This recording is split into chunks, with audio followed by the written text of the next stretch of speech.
Welcome to Enchanted Sleep. Tonight, let your body sink into stillness. Let your shoulders soften. Let your breath slow down, one gentle breath at a time, until there is nothing left to hold onto but rest. Tonight, we are climbing somewhere cold and quiet and very, very old.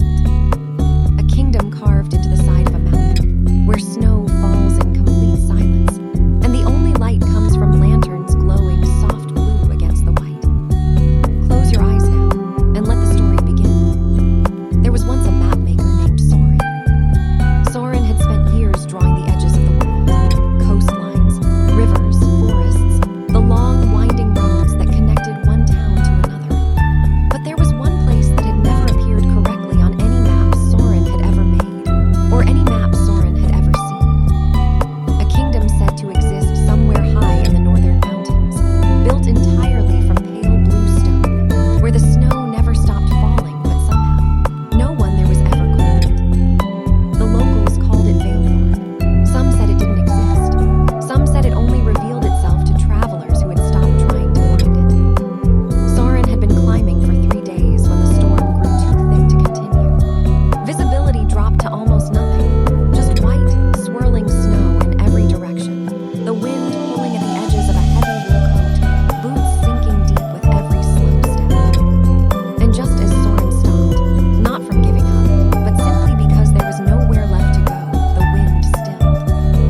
Completely, suddenly, as if the mountain itself had taken a long, slow breath and decided to hold it. The snow continued to fall, but gently now, softly, each flake drifting down in unhurried spirals, catching faint light from somewhere that hadn't been there a moment before. And rising out of the white, like something remembering how to exist, were towers. Pale blue stone, impossibly tall, glowing faintly from within, their windows lit with soft lantern light the color of early morning sky. Bridges of carved ice connected one tower to another, strung with small lanterns that swayed gently though there was no wind to move them. Soren had found Veilthorn. Or perhaps, Soren thought, looking up at the quiet, glowing kingdom, Veilthorn had finally decided to be found. The gates were tall and carved from the same pale blue stone as the towers, etched with patterns that looked like frost forming on glass, delicate, branching, beautiful in a way that felt deliberate rather than accidental. They opened without a sound. Inside, the streets were paved with smooth stone that somehow stayed warm beneath snow-dusted boots. Lanterns lined every pathway, each one holding a small flame that burned blue instead of orange, calm, cool, steady, like a held breath finally released. There was no one in sight, but the kingdom did not feel empty.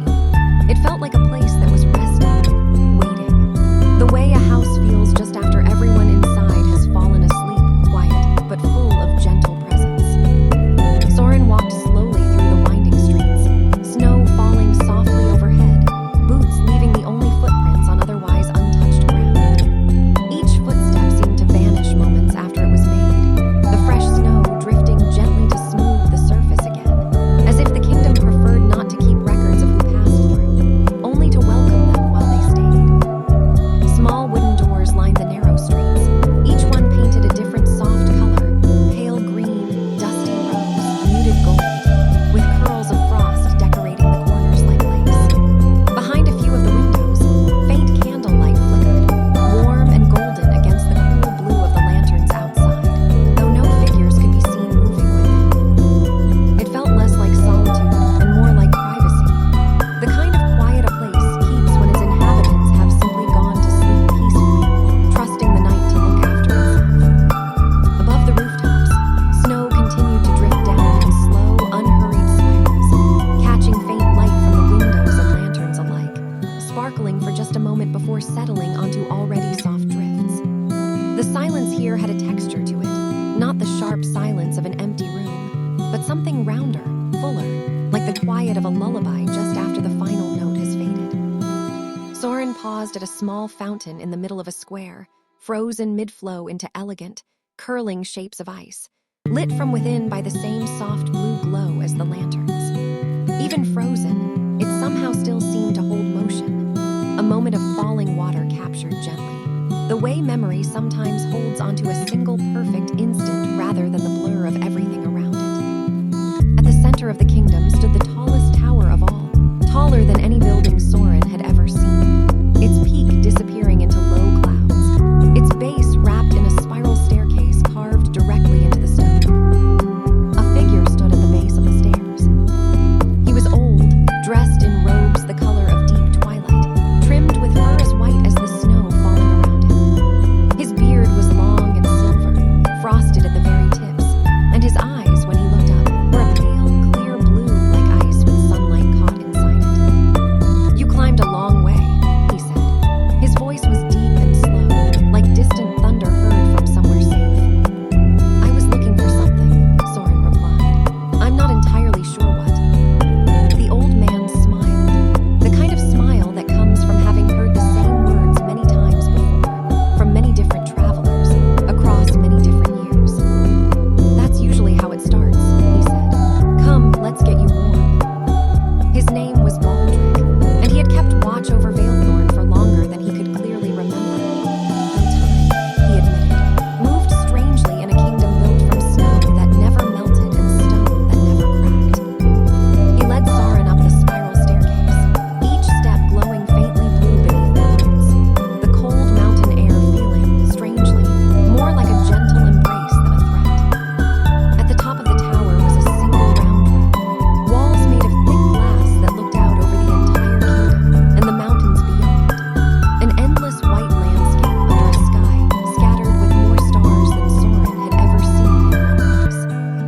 A fire burned in the center of the room, blue-white and crackling softly, throwing gentle light across thick furs scattered on the floor, and a low wooden table set with two simple clay cups. "Sit," Baldric said, gesturing to the furs near the fire. "Rest those legs. The mountain does not forgive a hurried traveler, but it is generous to a patient one." Soren sat. The furs were impossibly soft, somehow warmed from beneath, as if the floor itself remembered the comfort of every traveler who had ever rested there. Baldric poured something warm and pale gold into each cup. It smelled of honey and pine, and something Soren couldn't quite name. Something like the smell of snow itself, if snow had a smell at all. "What is this place?" Soren asked, wrapping cold hands around the warm cup. Baldric settled onto the furs across the fire, his old joints creaking softly, comfortably, like an old door that had opened and closed 1,000 times and had long since made peace with its own sounds. "Valethorn is where the world keeps its rest," he said simply. "I don't understand." "You will." Baldric looked into the fire, his pale eyes reflecting the blue-white flames. "Every person carries a kind of cold with them, not the cold of weather, but the cold of always moving, always doing, always reaching for the next thing before they've finished holding the last. Valethorn exists for those moments when that cold becomes too much to carry alone." The fire crackled. Outside the glass walls, snow continued falling in slow, silent spirals. "The mountain doesn't appear for everyone," Baldric continued. "Only for those who are finally ready to stop climbing toward something and simply rest exactly where they are." Soren said nothing for a long moment, simply watching the fire, feeling the warmth of the cup, feeling something in the chest loosen that had been held tight for longer than could easily be remembered. "I think," Soren said slowly, "I have been climbing for a very long time." Baldric nodded, unsurprised. Most who find this place have. He refilled both cups slowly, the warm liquid catching the blue-white firelight as it poured, and settled back into the furs with the unhurried ease of someone who had never once in his long life felt the need to rush a conversation. "Tell me," Baldric said, "what it was you were mapping before the storm found you." "Coastlines mostly," Soren said, "and the roads between towns. I always told myself it mattered, that if I could just finish one more map, capture one more unmarked place, then I could finally rest. But there was always another coastline, always another unmapped road." "And did finishing ever come?" Soren considered this for a long moment, watching the blue-white flames curl and settle. "No," Soren admitted quietly. "It never did. There was always something left to draw." Baldric nodded slowly, as if this were the oldest and most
drifted down in slow, lazy spirals, catching the blue light, sparkling faintly before settling onto rooftops already soft with white.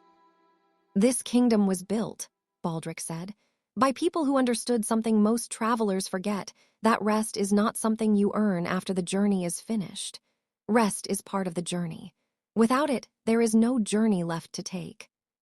Soren watched the snow fall, listening to the particular silence of high mountain air. Not empty silence, but full silence, the kind that exists when the whole world seems to be holding something gentle and unspoken. "The lanterns," Soren said, "they're so calm, so steady." "They are blue fire," Baldric explained. "It is a flame that does not consume what it burns, it simply glows patiently, endlessly. It asks nothing of the wood, and the wood, in turn, never disappears." He paused. "Some people are like that too, you know, calm flames. The mountain tends to find them eventually if they let it." A soft wind moved through the kingdom below. Not cold, just present, like a long exhale finally released after being held too long. "Do you ever leave?" Soren asked. Baldric chuckled low in his chest, a sound like distant, comfortable thunder. "Sometimes, but I always find my way back. The mountain has a way of calling you home when you've wandered long enough." He looked at Soren with those pale, knowing eyes. "You'll understand that feeling soon enough, I think." They stood together in comfortable silence for a while, watching the snow drift down over the sleeping towers. Far below, one of the blue lanterns flickered gently, then steadied, as if it too had simply taken a slow, contented breath. "There's a story," Baldric said eventually, "that the first lantern in Valethorn was lit by a traveler much like you. Someone who had spent so long searching for somewhere to belong that they'd forgotten how to simply stay still. They climbed this mountain not knowing what they were looking for, same as you. And when they finally stopped, not out of exhaustion, but out of acceptance, the first tower rose around them, just like this one did for you." "What happened to them?" Soren asked. "They stayed," Baldric said simply. "Some travelers do. Most don't need to, they rest here a while, and then they carry a little piece of this mountain back down with them, tucked somewhere behind the ribs where the cold used to live." He smiled faintly. "Either way is right. The mountain doesn't keep score." Below them, snow continued to gather on rooftops, soft and silver in the lantern light, settling into every corner with the patience of something that had never once been in a hurry. "I think I understand now," Soren said quietly, "why no map could ever capture this place properly." "Why is that?" "Because Valethorn isn't really a location," Soren said. "It's a feeling, and feelings don't sit still long enough to be measured in inches and degrees." Baldric laughed, a warm, rumbling sound that seemed to echo pleasantly off the surrounding peaks. "Now you're beginning to understand the mountain," he said, "perhaps better than most who climb it." They returned inside, the warmth of the round room welcoming them back from the cold balcony air. The fire had burned low, glowing now in soft embers of deep blue and silver, casting long, gentle shadows across the firs. Baldric added a single log, and the flame rose just slightly, just enough to keep the room warm without disturbing the peaceful hush that had settled over everything. "You should rest now," he said. "The mountain will still be here when you wake, it always is." Soren lay back against the thick firs, feeling the floor's strange warmth rising up, feeling the cold mountain night pressing gently against the glass walls without ever quite reaching inside. Above, through the curved glass ceiling, stars wheeled slowly across a sky so clear, and so deep it seemed to hold every star that had ever existed, each one steady, patient, unhurried in its own quiet orbit. Snow continued falling beyond the glass, each flake catching faint starlight before settling onto the tower's outer ledges. "Will I remember this place?" Soren asked, eyes already growing heavy. "Not with your thinking mind," Baldric said softly, settling into an old wooden chair near the fire, his silhouette calm and steady against the blue-white glow. "But your body will remember. The part of you that finally learned tonight what it feels like to stop climbing. And if I forget anyway, if I go back to my maps, my roads, my endless reaching for whatever comes next." Baldric's expression remained gentle, unhurried, the way mountains are unhurried about the slow work of centuries. Then the mountain will simply wait, he said. It is good at waiting, better than almost anything else in this world. When the cold becomes too much again, you will find your way back, whether you remember the path or not. The body knows the way home, even when the mind has forgotten the address. Soren's breathing had already begun to slow, deep and unhurried, matching the gentle rhythm of the falling snow outside. The fire's blue-white light flickered softly against closed eyelids, warm and patient as a held hand. "Thank you," Soren whispered, the words barely more than breath, "for finding me in the storm." "The storm did not find you," Baldric said quietly, almost to himself, watching the last of Soren's consciousness drift gently toward sleep. "You simply finally stopped long enough for the mountain to find you instead. That is all it has ever asked of anyone." Outside, the snow continued to fall, slow, silent, endless, gentle as breath. The lanterns along the bridges glowed on, patient blue flames burning calmly through the night, asking nothing, demanding nothing, simply lighting the way for any traveler who might still be finding their way home. Soren's eyes closed. The fire crackled softly. Baldric's voice, when it came again, was barely more than a whisper, drifting through the warm air like the last curl of smoke from a settling flame. "Sleep, traveler. You have carried that cold long enough." Sleep came slowly, the way deep snow settles not all at once, but in soft, gradual layers, each one quieter than the last. Soren dreamed, faintly, of the mountain itself, not climbing it, not searching for it, but simply resting within it, the way a stone rests at the bottom of a riverbed, untroubled by the water moving gently overhead. In the dream, the towers of Valethorn rose calm and steady against an endless night sky, snow falling in slow spirals, blue lanterns glowing patient and warm along every bridge and pathway. The dream carried Soren gently through the sleeping streets, past windows glowing soft amber from within, past doorways wrapped in frost that caught the lantern light like scattered diamonds. Somewhere, faintly, came the sound of a bell, not urgent, not loud, just a single low tone drifting across the rooftops, the kind of sound that exists only to mark that another peaceful hour has passed.